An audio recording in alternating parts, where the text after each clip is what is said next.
Esta es la síntesis de la semana 2 del ramo Comunicación y Técnicas de Aprendizaje. Bien, nosotros la semana pasada, ¿cierto? Comenzamos hablando de los textos no literarios. Y esta semana profundizamos en distintos aspectos que van a ser fundamentales para la escritura de un texto no literario, partiendo por la estructura textual. Entonces vuelve a recapitular lo que ya habíamos visto y nos dice que un texto tiene una introducción, comienza con una introducción.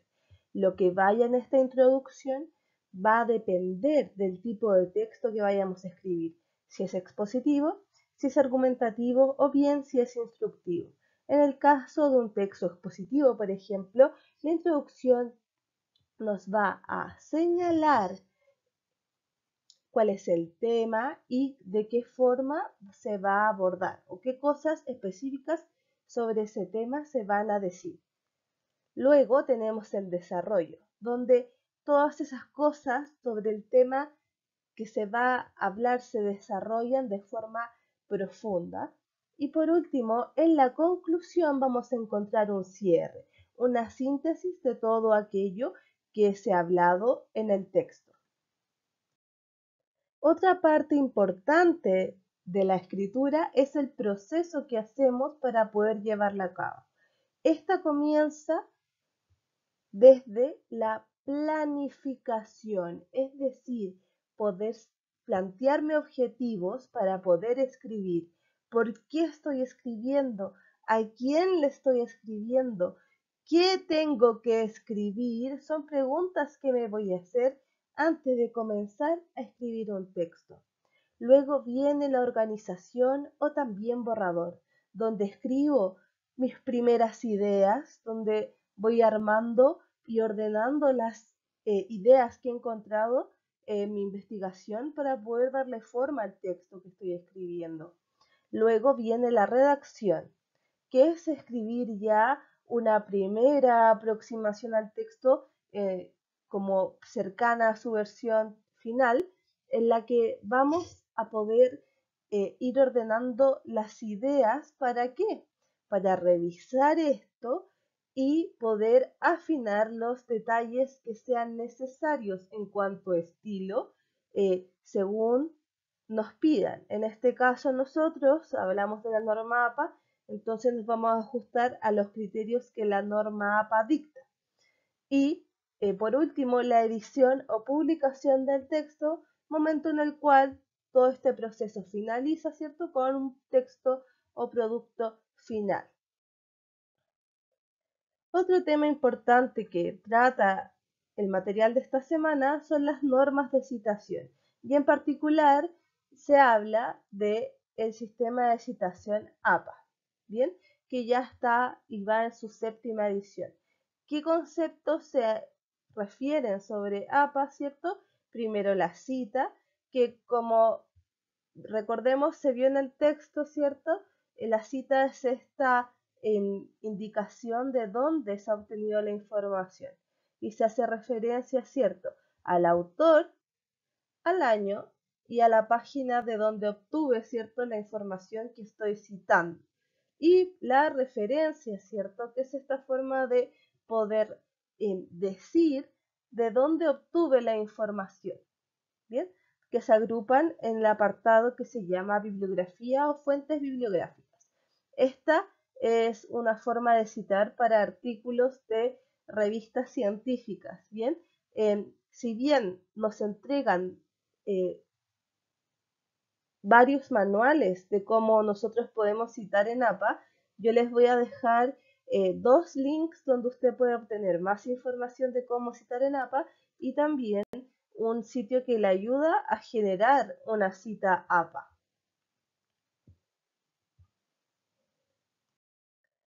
Respecto a la coherencia y la cohesión, se define el concepto de coherencia, que es esta propiedad que tienen los textos, ¿cierto?, de ser ordenados, de entenderse, de que hay una relación, una conexión entre párrafos, y la cohesión, que son los mecanismos que utilizamos para lograr la coherencia.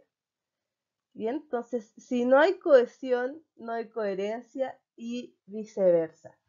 Para poder lograr la cohesión tenemos los conectores y los diversos mecanismos de correferencia que se refieren en este texto, como la repetición, la sinonimia, la hiperonimia, las formas pronominales y la elipsis. La repetición consiste en repetir un concepto. ¿Para qué? Para darle énfasis a ese concepto en particular. Entonces, como vemos en el ejemplo, aquí se resalta y se repite, ¿cierto?, la palabra consentimiento, ¿bien? Que es la que el enunciante, ¿cierto?, quiere dejar en claro que es lo más importante, lo que se necesita para poder realizar el procedimiento. Luego tenemos la sinonimia, bien, que es el otro mecanismo de referencia en el cual usamos sinónimos para referirnos a un mismo referente o objeto dentro del texto. Entonces, aquí en este trozo de noticia tenemos que se refieren al cabo segundo David Florido Cisternas, luego se refieren a él en el texto como el carabinero y luego como el funcionario de 33 años. ¿Bien? Son distintas formas de referirnos al mismo sujeto en el texto, pero utilizando sinónimos, es decir, palabras que significan lo mismo en esta ocasión. ¿Bien? Y aquí la cita en APA de un artículo de periódico online. Luego encontramos el ejemplo de hiperonimia. Te recuerdo que hiperonimia es hacer referencia al concepto general. Bien, entonces en este ejemplo dice, una de las principales características de los microcuentos es la brevedad de estas narraciones. Bien, microcuentos es el concepto específico. El hiperónimo es narraciones. Bien, narraciones incluye a todos estos tipos de, ¿cierto?, texto narrativo que conocemos, como los microcuentos, las fábulas, las novelas, ¿ya? Entonces ahí se refleja cómo podemos utilizar la hiperonimia. Bien, las formas pronominales, este mecanismo de correferencia es utilizar los pronombres para no volver a repetir al objeto al que nos estamos refiriendo. En este caso dice, Mitzi Lagos, gerenta de Economía Circular de Midas Chile, empresa a cargo de recibir los aparatos electrónicos. Este es el concepto, ¿cierto? Quedó impresionada por la antigüedad de algunos. Este pronombre refiere a aparatos electrónicos, ¿ya? Y esa es la forma en que se utiliza este mecanismo de cohesión. Y por último está la elipsis, que dice, y así la familia decidió que el cumpleaños de la abuela se celebraría en grande. Cumpliría 80 años y ese era un hito. ¿Bien?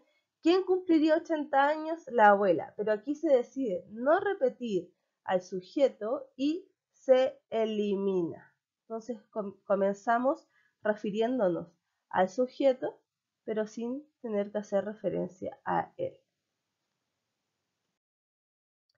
Y por último, el último tema, ¿cierto?, que aborda el documento de esta semana son las reglas ortográficas. ¿Bien?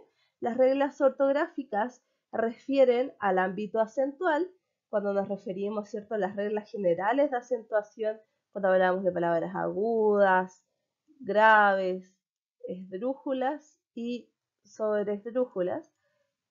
También se refiere a la ortografía literal, es decir, a la forma en que escribimos las palabras, hablando del uso de la B, de la V, de la C, de la S, y la ortografía puntual en referencia a la coma, al punto, a los signos de interrogación, signos de exclamación, entre otros. ¿Bien? ¿Por qué nos preocupamos de ocupar de forma correcta estas reglas ortográficas? Porque le dan sentido y claridad al texto, aportan en ese sentido, por ello son importantes y por ello es importante que te fijes en estos aspectos a la hora de escribir.